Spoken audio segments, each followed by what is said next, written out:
Құрметті тыңдармандар, қазақша контентті қолдап, каналымызға тіркеліп, видео ұнаса лайк басып, пікірлеріңізді жазуды ұмытпаңыздар. Сіздердің қолдауларыңыз біз үшін өте маңызды. Сәби сүйгім келеді. Жаңыл қасынан өткен әрбір сәбиге телміріп, еміреніп қарап отыр. Өмірдің мәні мен сәні сәби екенін енді түсініп отырғандай. Көздерінен еріксіз жас моншақтап жерге түсуде. Бақыт осы бір сәбиге тірелгеніне іштей қапалы. Мен не жаздым? Мені сәбимен сынайтындай. Кімге не жамандық жасадым екен дейді. Қай жерден қате кетірдім? Енді не болар екен алдағы өмірім? Бала сүймесем, Ерланның маған деген махаббаты өшеді ғой. Қу тіземді құшақтап өзім қаламын ба? Деп, болашақты ойлап өз ойынан қорқып кетті.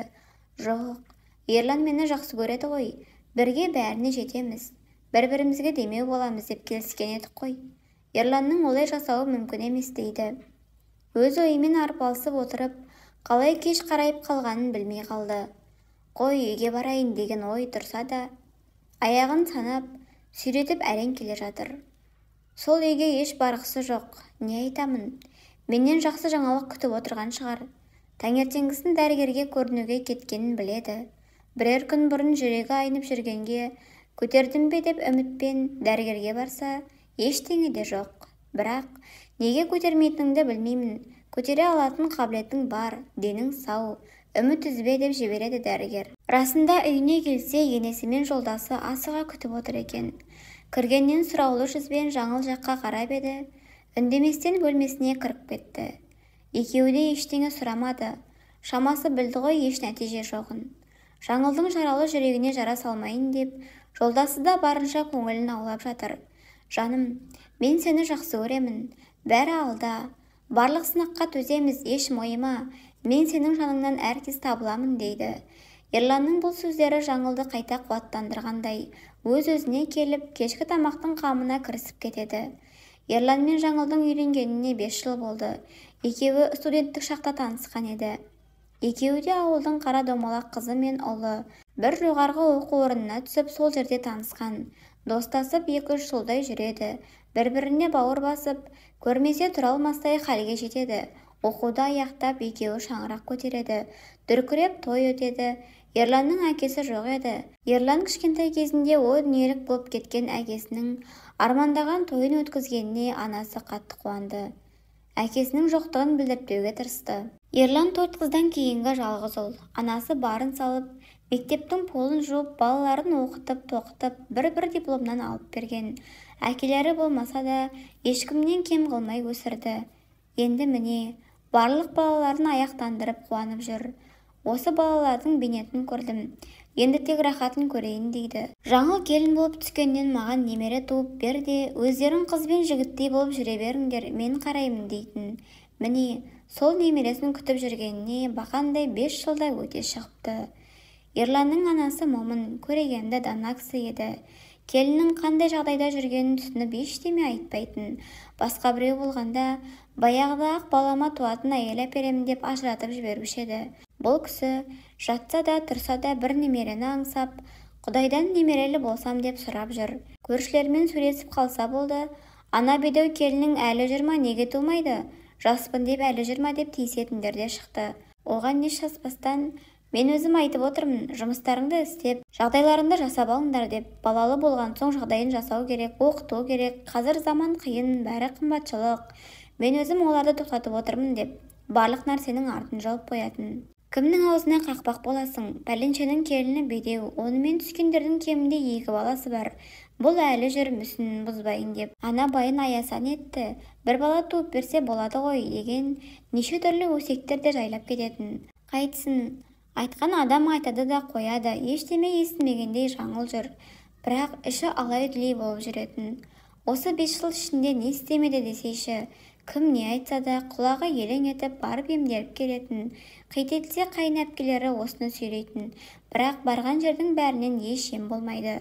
Бәрінің айтатыны деніңіз сау, көтересіз, Құдай сізге сәл кешіктіріп берейін деген шығар. Сабыр қылыңыз дейді. Сабырлықпен осынша уақыттың тез өтіп кеткенін де байқамай қалды. Бармаған жері, баспаған тауы қалмады. Енді түбегейлі үмітін үзгендей болды. Жаңылдың ойы жолдасына тек тоқал алып беру болды. Ерланның бұл өмірде баласы болғанын қалап, жолдасына жайлап айтып көріп еді, жолдасы ашуланып тыңдамай үйден шығып кетті. Артында жылап жаңыл қалды. Енді не істе дейсің маған? Саған бір ұрпақ туып бере алмадым. Саған жасаған жақсылығым тек осы ғана дейді. Әбден жылаған жаңыл ұйықтай алмады. Барлық ойы, қалай жасасам дұрыс болады? Алла маған дұрыс жолын көрсете көр деп жатыр. Түннің бір уақытында Ерлан келді. Өзі ішіп алғанға ұқсайды. Арақтың иісі бөлмені алып кетті. Жаңыл өтірік қана ұйықтап жатқандай кейіп танытып жатыр. Ерлан қасына келіп жатты. Жылап жатқаны білінеді. Қанша ер азамат болса да, бұл жағдай оғанда қиын соғып жатқаны анық. Өзімен өзі сөйлеп қояды. Жаным, сені жақсы көрем ғой. Сол үшін де балам болмаса да разымын. Сенімен өткен әрбір күнім бақытқа толы. Сенің күлімдеп жүргеніңді көрсем болды. Еш мұңаймашы, маған тоқал дегенді айтпашы, мені олай қинама дейді. Бұл сөзді естіп жатқан жаңылдың көзінен жасы еріксіз ағып жатты.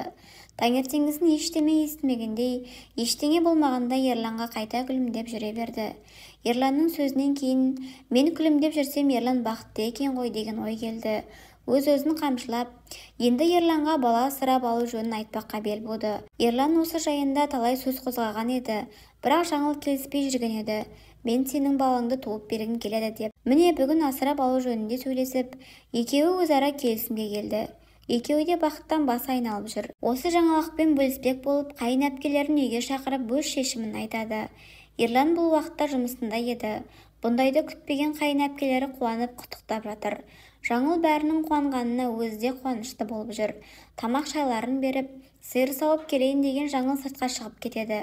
Қора жаққа барса, бұзауы ем қойған екен. Қой, бүгін маған сүт бұйырмаған екен деп, үйге ерте келіп қалады. Есіктен кіргенде өз құлағына өзі сенбеді. Бір әпкесінің сөзінің құлағы шалып қалады. Әпкесі Ерланның бала сүймейтінін білсе не болар еді деп жатқан екен. Аптығып ішке кіреді де, сіз не деп отырсыз дейді әпкесіне қарап. Дұрыс түсінбей қалдың деп әпкесі ақталып әлек. Жоқ, мен бәрін естідім. Бұл қалай болғаны? Ерланның бала сүймейтіні. Сіз бәрін біліп ештеңе айтпадыңыз ба дейді. Маған бәрін айтыңыз деп төбелеп тұрып алады. Кешірші Жаңыл, кешірші мына бізді. Иә, рас. Ерлан бала сүйе алмайды. Оның бала сүю қабілеті өте аз. Саған айтсақ, Ерланды тастап кетеме деп қорықтық. Сондықтан ештеме айта алмадық дейді. Бұл қалай болғаны? Қай уақыттан бері білесіз? Кішкентай бала күнінен білеміз. Кішкентай күнінде операция жасалып дұрыс жасамаған екен дейді. Төбесіне мұздай су құйғандай абдырап, неге айтпадыңыз? Неге айтпадыңыздар? Бәрін біліп мені ақымақ қылдыңыздар ма? Мен өзімді кінәлі сезініп қанша ұйқысыз жылаумен түндерді өткізгенімді білесіздер ме? Мен арыда бері сүйрелеп емдеттіңіздер. Маған оңай ма қайта-қайта ем қабылдау? Бәсе, неге тек мені ғана апарады деймін? Бәрін біліп қалмасын деген екенсіздер ғой. Бар нәрсені маған жауап қоя салғандарыңыз ба? Осы уақытқа дейін айтпай не істеп жүрсіздер? Бір шешімін табар еді қой. Тастамас едім ғой Ерланды. Жақсы көріп үйлендік емес пе дейді. Мен болсам ұрпақсыз өтпесін деп тоқалап бермекші болдым. Қаншама уақытты жоғалттық. Осы уақытқа дейін айтқанда мен түсінер едім деп ағыл-тегіл болып жылайды. Бір кезде Ерлан біле ме бұл жағдайды? Жоқ, оған айтпашы, жалынамын, білмейді. Ол кезде Ерлан кішкентай, оған айтпадық. Мүмкін осы аз мүмкіндіктен бе әке болатын шығар деген үміт болды бізде. Сондықтан ештеңе айтпадық. Сіздер сонда мені ойламай, өз інілеріңізді ойладыңыздар ма? Мен ту сыртынан естімегенде әлі де құпия болып қалар ма еді деп, Жаңыл әбден осы уақытқа дейін ішінде жатқан бар өкпен азын айтып бір жеңілдеп қалды. Сосын әпкелеріне қарап, Ерлан жұмыстан келіп қалады. Сыр бермеуге тырысайық. Ерлан естісе оған ауыр тиеді. Ол мұндайға шыдай алмасы анық дейді. Ерлан да жұмысынан келіп, әпкелерінің келгеніне мәз. Арқа-жарқа болып әңгіме айтып, балалары болатынына қуанып отыр. Ештір білдірместен өзінің жинап алған Жаңыл да күлімдеп шыға келді. Жаңыл Ерланды еш жазғырмады. Ерлан білмеген, мені бедеу деп жүрсе де, маған қолдау көрсетіп осынша уақытта бала туып бермедің деп бір сөз айтпап еді. Сол үшін де Ерланға ештеңе айтпады. Жабулы қазан жабулы болып қала берсін. Бәріне кінәлі дәрігерлер бір отбасыны баладан ажыратқан. Тағы да сырға бай өтті. Жаңыл енді бала асырап алудан бұрын жолдасын тексертпекші болды. Екеуміз бір ем қабылдап көрейікші, соңғы өтінішім осы болсын. Болмаса асырап аламын дейді. Оған келіскен Ерлан анализдерін тапсырады. Бірақ Анализді алуға барғанда дәрігермен өзі сөйлеседі. Дәрігердің айтуы бойынша бала көтеру мүмкіндігі бар, бірақ 10% ғана деп түсіндіріп айтады. Эко жасатуға болады деп шығарып салады. Ойлана келе, жолдасына өзінің баласын босанғысы келетінін айтып, эко жасатуға көндіреді. Жан-жақтан әке-шешесінен ақша алып, өздерінің жиған тергенін алып, эко орталыққа келеді. Барлық анализдерін қайта алып, эко жасатады. Бірақ ешқандай кепілдік бермейтінін айтады. Келесі айда көреміз. Егер етекір келмесе, көтергенің жақсылап күтін, ауыр зат көтерме деп барынша түсіндіріп жібереді дәрігер. Келесі ай болғанша асығып жаңыл күтіп жүр. Өз-өзін барынша күтіп, жолдасы тірлік сетпей алақанына салып, бәрі жақсы болса екен дейді. Барынша күтінсе де, күткені оң нәтиже бермеді. Қатты қапаланған жаңыл бәрінен күдер үзіп болмады ғой деп бір апта нәр татпай, не бас көтермей құр сүлдері қалды. Келінінің бұл жатысы жанына батқан енесі, жаңылтай, бәрібір Алланың қолында, саған перзент берем десе де, бермесе де разы бол. Бұлай жатқаның жарамайды, Ерланды да ойла. Сен тамақ ішпеген күндері, ол да нәр татпады. Бұлай егіле берме. Дәрігеріңе қайта барыңдар, сөйлесіңдер деп, ақылын айтады шашын сипап отырып. Бәрінің шешімі бар дейді. Өзіне әрең келген жаңыл дәрігерге қайта барады. Болмады деп жылайды.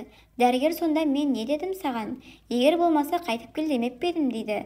Сендерге салса бәрі дергезінде бола салу керек, я? Жаңыл ол кезде қатты қуанғаны сонша дәрігердің кел деген сөзін естімепті. Міне солай қайта жасалып бір айдан кейін сүйінші хабар естиді.